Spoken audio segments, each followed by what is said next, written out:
नमस्कार। आज हम सनातन धर्म की एक बहुत ही दिलचस्प अवधारणा पर बात करेंगे, चक्र।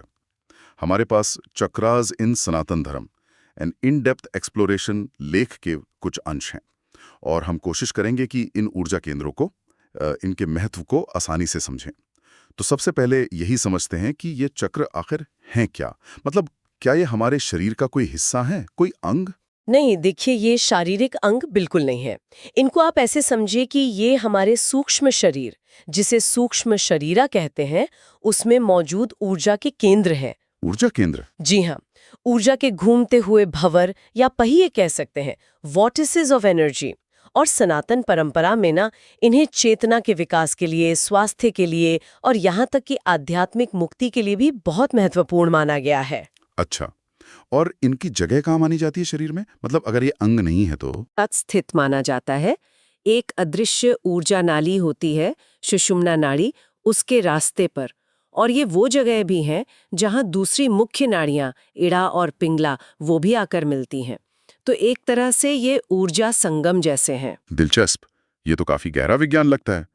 और इनका जिक्र कहाँ मिलता है? ये नई बात तो नहीं होगी? नहीं नहीं, बिल्कुल नहीं। इनका जिक्र तो हमें बहुत प्राचीन ग्रंथों में मिलता है। वेदों में, उपनिषदों में, फिर तंत्र और योग शास्त्रों में तो विस्तार से है ही। तो मतलब ये ज्ञान सदियों पुराना है। अच्छा, मुख्य रूप से कितने चक्रों की बात हम सुनते हैं? वैसे तो कई सारे चक्रों का उल्लेख आता है अलग अलग परंपराओं में, लेकिन हाँ, जो सबसे ज्यादा प्रचलित है वो 7 मुख्य चक्र हैं। ये रीढ़ के बिल्कुल निचले हिस्से से शुरू होकर सिर के सबसे ऊपरी हिस्से मतलब शीर्ष तक एक सीध में माने जाते हैं। 7 चक्र। और हर एक की अपनी खासियत? जी हाँ, बिल्कुल। हर चक्र का अपना एक तत्व है, जैसे पृथ्वी, जल, अग्नि, वायु, आकाश।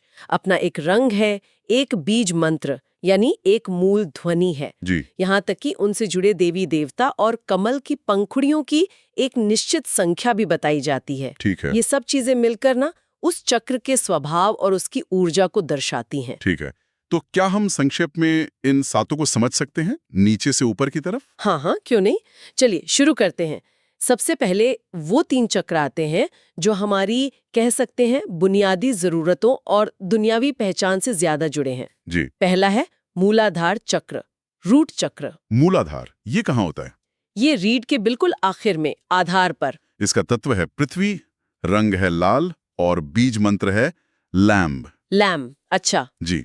ये जो बीज मंत्र है ना, ये हर चक्र की मूल वाइब्रेशनल फ्रीक्वेंसी या ध्वनि मानी जाती है। जी। इनका जाप करने से वो चक्र सक्रिय होता है, ऐसा मानते हैं। तो मूलाधार किस चीज से जुड़ा है? पृथ्वी तत्व है तो स्थिरता, सुरक्षा। बिल्कुल सही। अस्तित्व, सुरक्षा, ग्राउंडेड महसूस करना। और हाँ, एक बहुत महत्वपूर्ण बात, यहीं पर कुंडलिनी शक्ति को सोई हुई अवस्था में माना जाता है। अच्छा, कुंडलिनी, इस पर हम वापस आएंगे मूलाधार के बाद। मूलाधार के थोड़ा ऊपर, पेट के निचले हिस्से में, नाभि से जरा नीचे आता है स्वाधिष्ठान चक्र, सेक्रेल चक्र। इसका तत्व है जल, रंग नारंगी और बीज मंत्र वम। जल तत्व, तो ये भावनाओं से जुड़ा होगा? हाँ बिल्कुल। भावनाएं, रचनात्मकता, रिश्ते और जीवन का रस मतलब आनंद, प्लेजर, ये सब स्वाधिष्ठान से जुड़े हैं। ठीक है। और तीसरा? तीसरा है मणिपुर चक्र, सोलर प्लेक्सिस चक्र। ये नाभि के ठीक पीछे रीढ़ पर माना जाता है। इसका तत्व अग्नि है, रंग पीला और बीज मंत्र राम। अग्नि, तो ये शक्ति का केंद्र हुआ, इच्छा शक्ति। एकदम सही। व्यक्तिगत शक्ति, इच्छा शक्ति, आत्मविश्वास, चीजों को बदलने की क्षमता, पाचन शक्ति भी यहीं से आती है। अगर यह असंतुलित होना तो अक्सर आत्मविश्वास की कमी लगती है। समझ गया। तो ये पहले 3 चक्र हमारी नींव हो गए, पृथ्वी, जल, अग्नि। इसके बाद?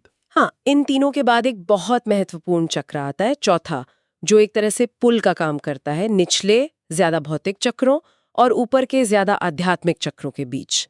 यह अनाहत चक्र, हार्ट चक्र। अनाहत, हृदय चक्र, ये तो छाती के बीच में होगा। जी बिल्कुल। छाती के केंद्र में इसका तत्व है वायु, रंग हरा और बीज मंत्र यम। और इसका संबंध प्रेम, करुणा? हाँ, प्रेम, करुणा, सहानुभूति, जुड़ाव। और ये सिर्फ रोमांटिक प्रेम नहीं, बल्कि सबके लिए एक तरह का अपनत्व, कंपैशन, वो यहीं से आता है। अच्छा, ये तो बहुत अहम लगता है। हृदय के ऊपर फिर कौन से चक्र हैं? हृदय से ऊपर के चक्र हमें और सूक्ष्म अनुभवों की तरफ ले जाते हैं। 5वां है विशुद्ध चक्र, थ्रोट चक्र। गले में? हाँ, गले के गड्ढे में। इसका तत्व है आकाश या ईथर, रंग नीला और बीज मंत्र हम। आकाश, खुलापन। हाँ, तो ये बोलने से संवाद से जुड़ा है। बिल्कुल। कम्युनिकेशन, अभिव्यक्ति, सच बोलना, अपनी बात कह पाना। अगर यहाँ कोई रुकावट हो तो लोग अपनी बात कहने में झिझकते हैं।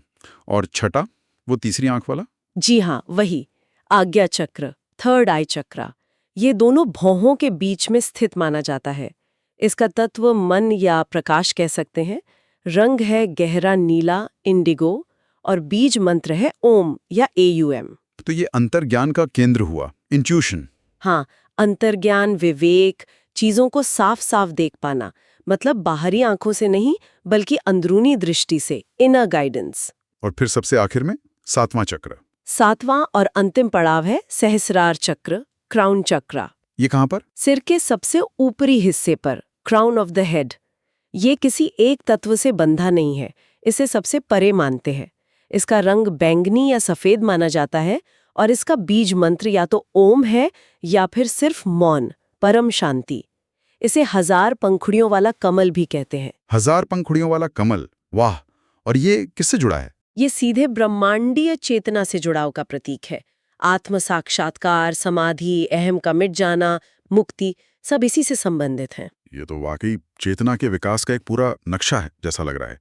अच्छा, आपने मूलाधार चक्र में कुंडलिनी शक्ति का जिक्र किया था।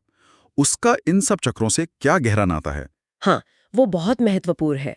देखिए, कुंडलिनी को ना अक्सर मूलाधार चक्र में एक सोई हुई, बहुत शक्तिशाली, सर्प जैसी लिपटी हुई दिव्य ऊर्जा के रूप में चित्रित किया जाता है। सोई हुई ऊर्जा? जी, और माना ये जाता है कि योग, ध्यान, प्राणायाम, मंत्र जाप या कभी-कभी गुरु की कृपा से इस सोई हुई शक्ति को जगाया जा सकता है। और जब ये जाग जाती है तब?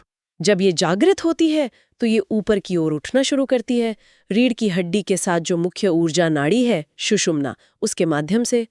और अपनी इस यात्रा में ये एक-एक करके सभी चक्रों से गुजरती है, उन्हें भेदती है, जिसे चक्र भेदन कहते हैं, और उन्हें सक्रिय करती हुई, ऊर्जावान करती हुई ऊपर चढ़ती है। अच्छा, तो ये सारे चक्रों से होकर गुजरती है? जी हाँ, मूलाधार से स्वादिष्ठान, फिर मणिपुर, अनाहत, विशुद्धि, आज्ञा और आखिर में सहस्रार तक। बिल्कुल।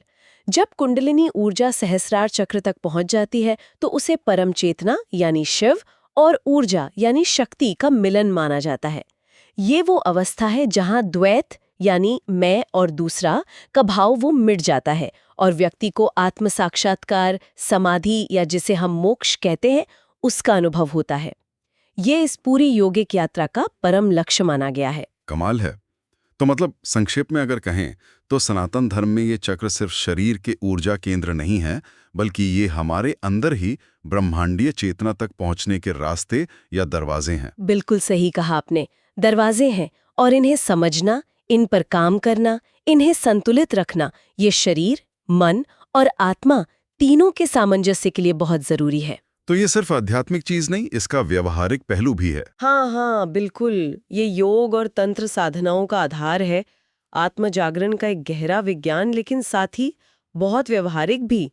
हर चक्र को संतुलित करने से न सिर्फ शारीरिक स्तर पर फायदे हो सकते हैं, जैसे पाचन सुधरना या बेहतर नींद आना, बल्कि भावनात्मक स्थिरता और मानसिक स्पष्टता भी बढ़ती है। ये तो बहुत उपयोगी जानकारी है। जी, ये अपने आप को समझने की एक सीढ़ी है, कह सकते हैं। बिल्कुल।